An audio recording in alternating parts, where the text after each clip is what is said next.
Hello and welcome back to Will's World, where why have one obsession when you can have 100.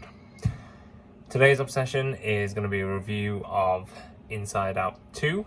I say review, I'm going to try and do my best to not give away any spoilers.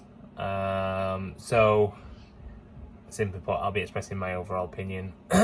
So yeah, Inside Out, the first one came out at a time we didn't really go to the cinema much, but then when it was released on DVD, it came out a lot. We saw it. My daughter was just getting into Disney films. It was before Disney Plus, obviously. And I think it was pretty cheap. It was probably less than 10 quid, which at the time you were thinking a Disney film, a new Disney film. It may have even been on offer with like a 2 for 15 or something like that. And we didn't really have any knowledge about it or any kind of understanding. We just knew it was a new film, a new Pixar film.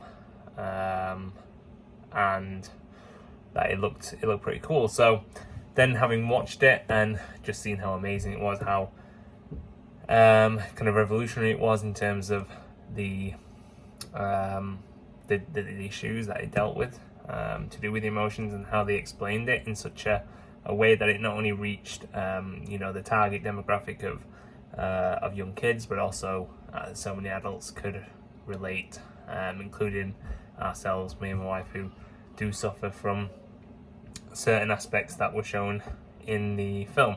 So that was amazing, and then immediately we were kind of just like, oh, he's going to make a number 2, he's going to make a number 2, and then obviously they had so many other projects in the works, and they said they weren't really going to focus on sequels. The pandemic happened and everything else, and then I think, I'm not sure whether they've come out with this, but I think after the pandemic, Inside Out 2 definitely needed to be made, and the focus being anxiety, because even though I probably suffered from anxiety beforehand, I think since then my anxiety, OCD, whatever you want to call it, did get worse, and thankfully, thanks to God that I'm now coming out the other side of it, hopefully. We need to pray that continues, and pray that all you guys out there who may be suffering through the same kind of thing, or anything really, that you'll find peace and healing. And prayer to you all. So yeah, back to number 2. Initially leaving the cinema, I was like, is it as good as number 1? And I think they're probably about there and there. There's not much in it. Number 1 has the edge at the moment, but then I've only seen number 2, Inside Out 2, the one time. And potentially, that might overtake it, because in the days since I've seen it, it definitely has just, ramped up, and because it was a special moment for, me and my family to all go see it together. So yeah, Riley's older. She's starting to, settle into a new life, but she's about to move up to the next level in school. And she's starting to get these new emotions, and one of the main one being anxiety. And I think it was done extremely well. I think there's a particular scene towards the end which the